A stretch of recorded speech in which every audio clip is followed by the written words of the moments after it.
Standard 4 subject Gujarati. विद्यार्थी मित्रों, हमने लास्ट वीडियो में क्या सीखा था? रिवीजन, जिसमें हमने चैप्टर 9 to 13 को उसमें समावेश किया था, यानी कि हमने चैप्टर 9 to 13 का रिवीजन किया था, जिसमें क्वेश्चन नंबर 1 हमने फिल इन द ब्लैंक्स देखी थी। आगे का क्वेश्चन था ट्रू फॉल्स, जिसमें जो भी सेंटेंस दिया हो वो सही है कि गलत है वो आपको वहाँ पे लिखना है। आगे का क्वेश्चन था क्वेश्चन आंसर लिखने हैं आपको शॉर्ट में, जो हमने 1 से लेके 10 क्वेश्चन देखे। उसके बाद है प्रश्न नंबर 4, जिसमें जो भी सेंटेंस दिया है वो कौन बोल रहा है वो आपको लिखना था। और लास्ट क्वेश्चन हमने सीखा था प्रश्न 5, जिसमें आपको शेप दिए होंगे। जो शेप दिए हैं उसमें आपको उसका गुजराती नाम लिखना है, जिसमें हमने 1 से लेके 5 तक शेप देखे, यानी कि आकार देखे, और उसके सामने उसके गुजराती नाम लिखे। इतना क्वेश्चन नंबर 1 से 5 तक आपने अपने नोटबुक में लिखा होगा और लर्न भी कर लिया होगा। अब आपको नेक्स्ट पेज पे आगे का क्वेश्चन लिखना है। हम आज स्टार्ट करते हैं प्रश्न नंबर 6। नीचे आपेला शब्दों ना अंग्रेजी अर्थ लखो। यहाँ पे आपको क्या करना है कि कोई भी शब्द दिया हो उसके आपको इंग्लिश में मीनिंग लिखने हैं, जैसे हम ग्लोसरी में लर्न करते हैं वो ही आपको यहाँ पे आंसर लिखने हैं। उसमें फर्स्ट दिया है जादूगर। जादूगर यानी कि जादू का जो खेल करता हो उसे कहते हैं जादूगर, लेकिन उसका हमें इंग्लिश में अर्थ लिखना है, यानी कि मीनिंग लिखना है। तो क्या बनेगा? जादूगर यानी कि मैजिशियन। यहाँ पे आपको उसकी स्पेलिंग लिखनी है MAGICIAN।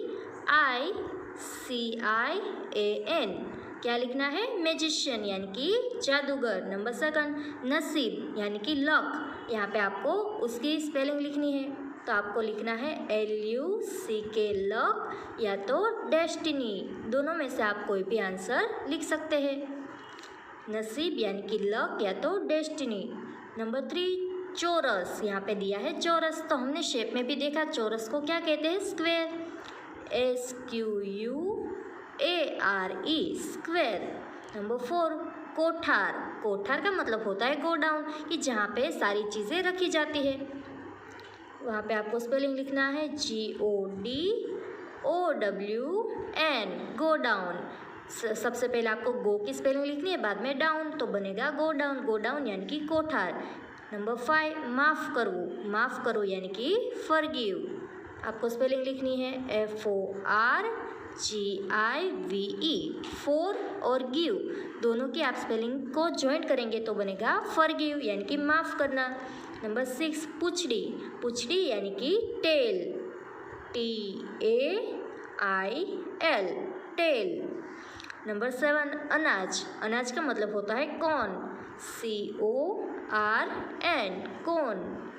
नंबर 8 दर्जी। दर्जी यानी कि टेलर, TAILOR टेलर। क्या बनेगा? दर्जी यानी कि टेलर, TAILOR। नंबर 9 में है सरस। सरस यानी कि नाइस, NICE नाइस। नंबर 10 माछीमार। माछीमार यानी कि जो फिश को पकड़ता है उसे कहते हैं माछीमार। फिश तो जो पकड़ता है उसे क्या कहते हैं? फिशरमैन। फिशरमैन को गुजराती में कहते हैं माछीमार। यहाँ पे हमें फिशरमैन की स्पेलिंग लिखनी है FISHER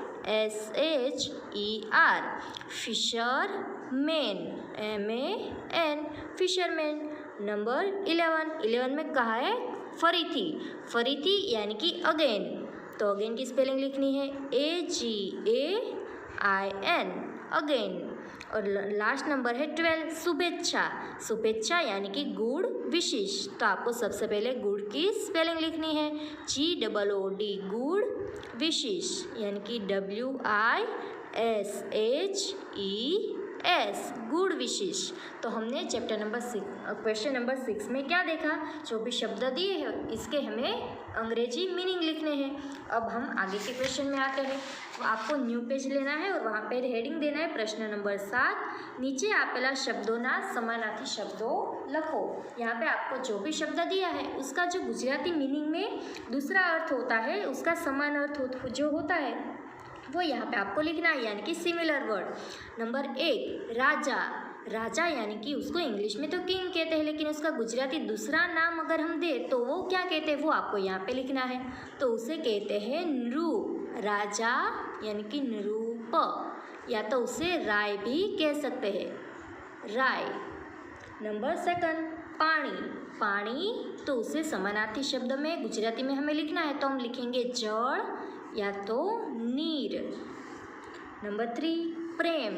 प्रेम का मतलब होता है स्नेह, हमें यहाँ पे लिखना है स्नेह। स है उसको आपको हाफ लिखना है और ने के साथ ज्वाइन करना है स्नेह।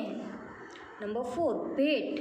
भेंट यानी कि किसी को उपहार देना, गिफ्ट देना, तो उसे दूसरा नाम देना हो तो हम लिखेंगे उपहार। क्या लिखेंगे? भेंट, तो उसे कहते हैं उपहार। नंबर 5 पुष्कळ यानी कि बहुत ज़्यादा, तो पुष्कळ को कहते हैं वधारे। क्या कहते हैं? वधारे। नंबर 6 वहाँ पे आपको क्वेश्चन में पूछा है निशाल, तो निशाल को क्या कहते हैं गुजराती में? दूसरा नाम शाला। नंबर 7 सफाई। सफाई को क्या कहते हैं? स्वच्छ रखना यानी कि स्वच्छता। यहाँ पे आपको स को व के साथ ज्वाइन करना है और च को छ के साथ, तो बनता है स्वच्छता। और नंबर 8 है खिजवू। खिजवू तो उसका गुजराती में मतलब होता है चिड़वू यानी कि किसी को टीज करना। खिजवू तो हमें लिखना है चिड़वू। तो ये हमने 1 से लेके 8 तक के समानार्थी शब्द देखे जो कि आपको अपनी नोटबुक में लिखना है और लर्न भी करना है। अब समानार्थी के बाद क्वेश्चन आता है विरुद्धार्थी शब्द। क्वेश्चन नंबर 8 नीचे आपेला शब्दों विरुद्धार्थी शब्दों लखो यानी कि अपोजिट शब्द है वो आपको यहाँ पे लिखना है।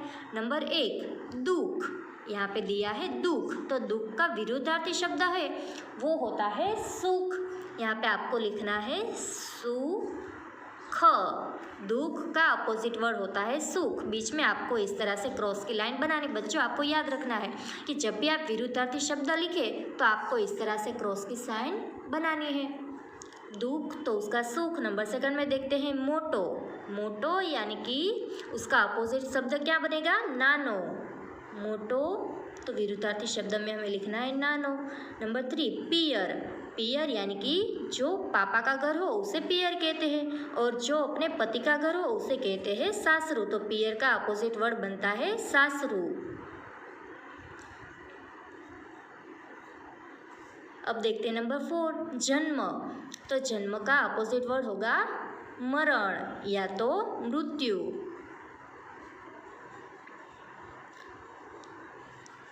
जन्म तो उसका अपोजिट शब्द विरुद्धार्थी शब्द हमने क्या लिखा? मरण या तो मृत्यु।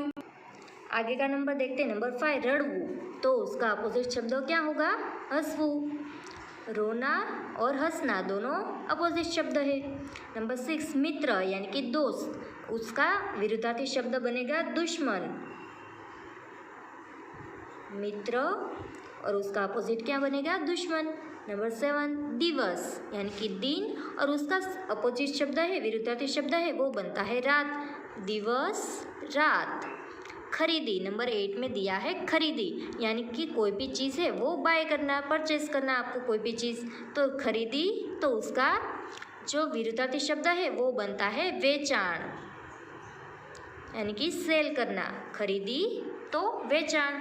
ये हमने प्रश्न नंबर 8 है वो विरुद्धार्थी शब्द सीखे 1 से लेके 8 तक। अब हम आगे के पेज में आते हैं। आगे के पेज में आपको हेडिंग देना है प्रश्न नंबर 9 नीचे आपेला शब्दों जोड़नी सुधारो। यहाँ पे आपको जो भी शब्द दिए हैं वो सारे शब्द की जो जोड़नी है वो मिस्टेक है, वो आपको ठीक तरह से करेक्शन करना है और यहाँ पे फिर से लिखना है।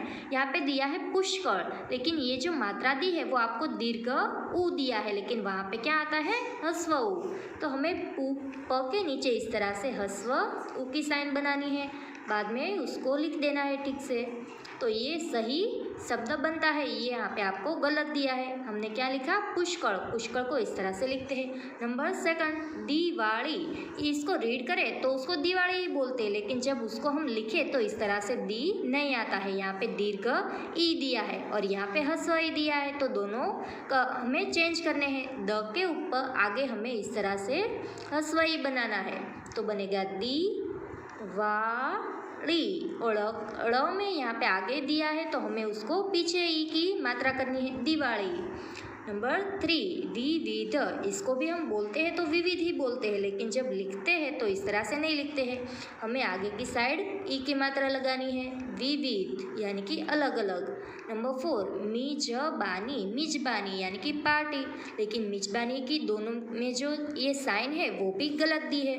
हम म के आगे ह्रस्व ई लगाते हैं तो बनेगा मी ज बा नी, नी में भी ये गलत दिया है तो हमें न को दीर्घ ई लिखना है तो बनेगा मिजबानी। नंबर 5 वाषण, देखिए यहाँ पे श का इस्तेमाल किया है, यानी कि शहनाई के जो श है वो यहाँ पे नहीं आता है, यहाँ पे क्या आता है स से सड़क का स, वाषण नहीं आता है, वासण आता है। तो हमें ये जो श दिया है यहाँ पे उसको निकाल के यहाँ पे क्या लिखना है ससलुनो स, वासण। तो ये हमने ठीक तरह से यहाँ पे लिख दिया। नंबर आगे देखते हैं 6, यहाँ पे है सोरस, तो ये सोरस लिखा है, यहाँ पे हमें क्या लिखना है, यहाँ पे चौरस, स्क्वायर को क्या कहते हैं बच्चों चौरस, तो यहाँ पे स लिखा है उसकी जगह पे हमें च लगाना है, चौरस। आगे है नंबर 7 युक्ति, यहाँ पे क्या है युक्ति यानी कि आइडिया, तो युक्ति में ये जो यु की ऊ की जो मात्रा दी है वो गलत दी है, हमें उसको ह्रस्व ऊ लगाना है बाद में, या त के पीछे जो आपको ए की मात्रा दी है वो दीर्घ नहीं आती है ह्रस्व आती है, इसलिए हमें यहाँ पे ह्रस्व लगाना है, क और त को जॉइंट लिखना है तो बनेगा युक्ति। इस तरह से युक्ति लिखा जाता है। नंबर 8 ब च चा, यहाँ पे दिया है ब च चा, तो आपको क्या करना है बच्चा, यानी कि च जो है बीच में वो आपको हाफ लिखना है, बच्चा बच्चा। तो क्वेश्चन नंबर 9 में हमने सीखा कि जो भी शब्द दिए हैं वो आपको करेक्शन करके सही तरह से लिखने हैं। आगे आते हैं प्रश्न नंबर 10, नीचे आपेला शब्दों लिंग बदलो। यहाँ पे आपको जो सिंगुलर, यहाँ पे आपको फेमिनाइन जेंडर दिया हो तो आपको उसका क्या करना है, उसको पुल्लिंग में चेंज करना है, यानी कि मस्कुलिन जेंडर में चेंज करना है। जेंडर यहाँ पे आपको चेंज करना है, वो लिंग यानी कि जेंडर। नंबर 1 देव, देव है वो मस्कुलिन जेंडर यानी कि पुल्लिंग है, पुरुष का जो चिन्ह है वो दर्शाता है देव, पुरुष को कहा जाता है पुल्लिंग, तो उसका हमें स्त्रीलिंग यानी कि फेमिनाइन जेंडर करना है। देव तो बनेगा देवी, देव तो क्या बनेगा देवी। जैसे हमने देखा कि स्त्री को कहते हैं, स्त्री का हम अगर लिंग चेंज करें, जेंडर चेंज करें तो उसे कहते हैं पुरुष, छोकरो तो बनेगा छोकरी। उसी तरह से ये जो क्वेश्चन है वो हमें कंप्लीट करना है। नंबर 2 में है उंदर, तो उंदर है वो मस्कुलिन जेंडर है, हमें उसका फेमिनाइन जेंडर यानी कि स्त्रीलिंग करना है, तो हम लिखेंगे उंदरी या तो उसे उंदरडी, दोनों में से आप कोई भी लिख सकते हैं। ये हमने स्त्रीलिंग में उसको कन्वर्ट किया। नंबर 3 शिक्षक, शिक्षक है वो भी क्या दर्शाता है पुल्लिंग यानी कि मस्कुलिन जेंडर दर्शाता है, हमें करना है उसका स्त्रीलिंग, तो बनाना है शिक्षिका, शिक्षिका यानी कि जो फीमेल है, फीमेल टीचर है उसे कहते हैं शिक्षिका। नंबर 4 पुरुष, पुरुष यहाँ पे जो पुल्लिंग दिया है पुरुष, तो उसका फेमिनाइन जेंडर स्त्रीलिंग बनेगा स्त्री। नंबर 5 छोकरो, जैसे मैंने आगे आपको बताया छोकरो तो बनेगा छोकरी, ये हमने लिंग चेंज किया, जेंडर चेंज किया, छोकरो तो छोकरी। कागड़ो, तो कागड़ो जो शब्द है वो पुरुष यानी कि पुल्लिंग दर्शाता है, हमें उसका स्त्रीलिंग करना है तो बनेगा कागड़ी। राजा तो बनेगा रानी। राजकुमार तो क्या बनेगा बच्चों राजकुमारी, राजकुमार यानी कि प्रिंस, और राजकुमारी तो उसे कहते हैं प्रिंसेस। ये हमने क्या चेंज किया, क्वेश्चन नंबर 10 में हमने चेंज किया जेंडर। आगे हम आते हैं लास्ट क्वेश्चन, प्रश्न नंबर 11, नीचे आपेला शब्दों वचन बदलो। जैसे हमने आगे जेंडर चेंज किया, जो भी शब्द हमें दिया हो उसका, इसमें हमें फॉर्म चेंज करना है, यानी कि एक वचन दिया हो तो आपको उसका बहुवचन बनाना है, यानी कि सिंगुलर फॉर्म में से हमें प्लूरल फॉर्म में उसको कन्वर्ट करना है। निशाल, यानी कि निशाल, ये स्कूल की बात की है, स्कूल एक ही है, यानी कि निशाल है वो एक है, लेकिन हमें उसको बहुवचन बनाना है, तो हमें क्या लिखना है यहाँ पे निशाड़ो, त्या एक निशाल छे, तो मैंने उसको कन्वर्ट किया है प्लूरल फॉर्म में, बहुवचन में, तो मैं क्या कहूँगी वहाँ पे ત્યાં ઘણી બધી નિશાળો છે, तो ये हमने बहुवचन में कन्वर्ट किया उसको। नंबर सेकंड, महीनों, यानी कि मंथ, 1 मंथ हो तो उसे महीनों कहते हैं, लेकिन ज़्यादा मंथ हो तो हमें क्या कहना है उसे? महीना। ते 1 महीनो रोकायो, तो આપણે उसको हमने क्या किया? कन्वर्ट किया। तो हमें बनाना है ते घना बधा महीना रोकायो, तो ये हमने क्या किया? वचन चेंज किया। दिवस, यानी कि 1 डे, हमें उसको डेज में कन्वर्ट करना है, दिवसों। नंबर 4, पुछड़ी, तो हमें क्या करना है? पुछड़ी ओ, तो ये इसका बहुवचन बनेगा, हमें पीछे ओ लगाना है। दीवो, यानी कि 1 लैंप है, हमें उसका बहुवचन बनाना है, तो बनेगा दीवा। उंदर, तो उंदरो, क्या बनेगा? उंदर का बनेगा उंदरो। मित्रों, यानी कि यहाँ पे आपको बहुवचन दिया है, क्वेश्चन में ही बहुवचन दिया है, तो हमें उसका एक वचन बनाना है। मित्रों यानी कि बहुत सारे फ्रेंड्स, वहाँ पे हमें फ्रेंड यानी कि मित्र लिखना है, बहुवचन है, उसका हमने एक वचन बनाया। छोकरी, यानी कि गर्ल है, लेकिन कितनी? 1, इसलिए हमें छोकरी दी है, लेकिन यहाँ पे हमें बहुत सारी गर्ल्स लिखनी है, तो लिखना है छोकरी ओ। तो ये हम आपको जेंडर चेंज करना और फॉर्म चेंज करना है, वचन चेंज करना है, वो आपको अब आ गया होगा। तो बच्चों, आज हमने कौन कौन से क्वेश्चन देखे? हमने क्वेश्चन देखा क्वेश्चन नंबर 6, जहाँ पे हमें इंग्लिश जो मीनिंग है वो लिखने हैं, गुजराती के इंग्लिश मीनिंग लिखने हैं। प्रश्न नंबर 7 में समानार्थी शब्द, प्रश्न नंबर 8 जिसमें हमने विरुद्धार्थी शब्द सीखे, उसके आगे के क्वेश्चन है जिसमें आपको करेक्शन करना है, जो भी शब्द दिया है उसकी जोड़नी चेंज करनी है। और नंबर 10 में सीखा जेंडर चेंज करना, यानी कि लिंग को कन्वर्ट करना, और लास्ट में फॉर्म चेंज करना, यानी कि वचन को चेंज करना सीखा। तो बच्चों, ये जो रिवीजन है वो आपको पूरा का पूरा अपनी नोटबुक में लिखना है और उसको लर्न भी करना है।